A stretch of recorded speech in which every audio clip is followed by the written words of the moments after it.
Alright guys, welcome back for the Yubel deck. We now have the Aerial Eater, a new card that gives us actually a better combo line that kind of works like the Beatrice, but it is better and will definitely replace Beatrice when the Beatrice finally gets the hit, and it probably will.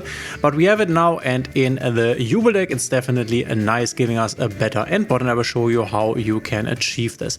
In this combo line we are starting only with a Fiendsmith Engraver, and those are dead cards in our hand.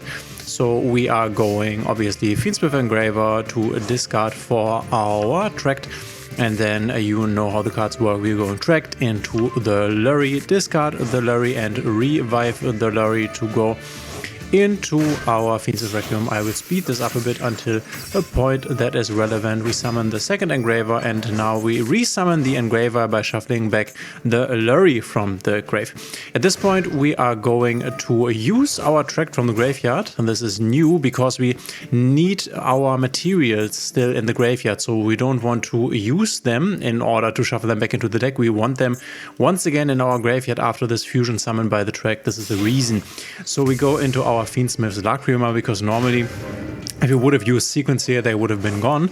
So now we're getting back the Fiendsmith Requiem, and now we go into Fiendsmith Sequence. At this point, we now can go Fusion Summon, shuffle back one Requiem and one Fiendsmith Engraver to go into Aerial Eater. And same as with the Beatrice, but only for field monsters, you can now send Samsara the Lotus to the graveyard.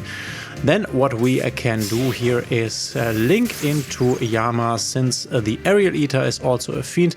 Beatrice wasn't, so what you needed to do with Beatrice here is use your Muckraker of the Underworld, also discard a card from hand to revive the Samsara the Lotus. Now we can do it a bit differently. Also, the Aerial Eater had a second effect, which says if this card is in your graveyard, you can banish 2 level 6 or higher fiend monsters with the same attribute as each other from your graveyard and special summon this card. This is why we wanted to keep our Fiendsmith Lacrima as well as an Engraver in the graveyard. So now we can obviously search our Unchained Sword of Shavara, and now use the Aerial Eater's effect, banish our Engraver, banish the Lacrima, which obviously is a bit sad. You don't really want to banish Engravers, but we get this additional body here, which is very important.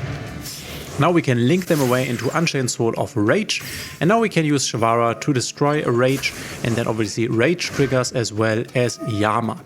Yama will special back the Rage, and Rage will now get us the Samsara the Lotus. We have not yet normal summoned, so this we can still do, and thereby access our Samsara the Lotus Yubel engine. You destroy the Samsara or the Unchained Sword of Shavara here with the effect of the Spirit, Soul Lord of Yama, sorry, in order to get out of the Fiend Lock, because this hinders us in the further place.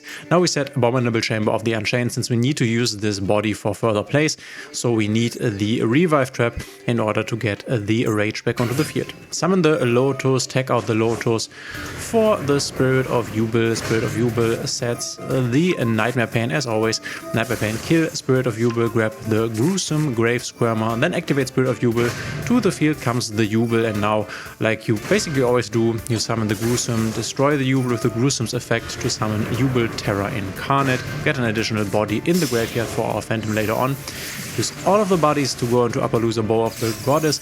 Obviously, with this combo we are not nip safe, since we have not started with Yubel stuff, but only with a Fiendsmith Engraver, so keep that in mind. We are shuffling back our Yubel and Yubel Terror Incarnate, also basically as always to make Phantom of Yubel, and then the Gruesome Grave Squirmer can also revive Samsara the Lotus. This is optional, you don't have to do this, but this is an additional interruption, since if we use Phantom of Yubel first, it will be destroyed, and therefore will then summon a Yubel to the field, and then the Samsara the Lotus with this newly summoned Yubel is another monster negate. We have the triple monster negate from the Appaloosa, and obviously our trap card that can bring back the Rage. So we are passing over to our opponent, Chamber of the Unchained, and there is the Rage. And this we have achieved with only our Fiendsmith Engraver and by using the new Aerial Eater. Let me show you a second combo, and afterwards I will show you a deck list. For our second combo, we will assume that we either have Opening of the Spirit Gates or the Dark Beckoning Beast here. So no access to our Yubel engine once again. Dark Beckoning Beast obviously searches Opening of the Spirit Gate. And in this version, basically in every version, you want to play a Chaos Summoning Beast just to have an additional search. We are summoning the Summoning Beast with the additional normal summon of the Dark Beckoning Beast, then going into the Moon of the Closed Heaven, obviously now into our Fiendsmith engine. I will speed this up a bit. Requiem into the Engraver, and at this point we will use our Opening of the Spirit Gate to revive a body from the graveyard, because otherwise we are stuck with this one Fiendsmith Engraver body. Hopefully we will get the Lacrima in the future, then this is no longer a problem, but for now it is. So we go Link 2 into Fiendsmith sequence, and then we activate sequence, shuffle back Moon and Requiem for our Aerial Eater, and then once again we are going to send to the graveyard Samsara the Lotus. At this point we have normal summoned already, which is why we can't do it the same way like we did it when we started with the Engraver, but we can definitely get there. We link away into Unchained Soul Lord of Yama, and this searches our Shavara like before basically. And now to make our Rage, we need to use our Engraver, which we have not yet used, shuffle back the sequence, and then we, same as in the combo before, go into Unchained Sword of Rage. Now you destroy Unchained Sword of Rage, and now we can use Yama's effect, reviving a Fiend, and she can now revive our Samsara the Lotus, and Rage will grab back the Fiendsmith Engraver, since we have not yet used Engraver's hand effect, in order to get a free body via the Lurry. So Samsara the Lotus tags out here. We get Spirit of Yubel, of course. Spirit of Yubel now sets the Nightmare Pain. Nightmare Pain activates to kill Spirit of Yubel, same as always. Grab Gruesome Grave, summon the original Yubel, and then we can go Gruesome Grave, special, destroy Yubel, get our Yubel Terror Incarnate for 3 bodies, like you want to do it always basically. Then we can, and this is a bit strange, link these two away into Moon of the Closed Heaven. We can now set the trap of the Shavara. We need the additional body. We'll go Fiendsmith Engraver into Fiendsmith Tract, and then attract into a Lurry here. And Lurry is going to discard and come back to the field, obviously, with its own effect. And now we use everything here in order to go into an Appaloosa once again with 3 materials, and then you can make your Phantom of Yubel like in the combo before, and like in the combo before, Gruesome Gravescammer revives the Samsara. And now we have not banished our Fiendsmith stuff like in the combo before, and we also have obviously our Opening of the Spirit Gates for potential follow-up on the next turn. Otherwise the combo is basically the same. So Aerial Eater definitely makes the deck better, makes the combos better. Now I will show you a deck list that you can take to the ladder to win games with Yubel. So I would suggest playing something like this.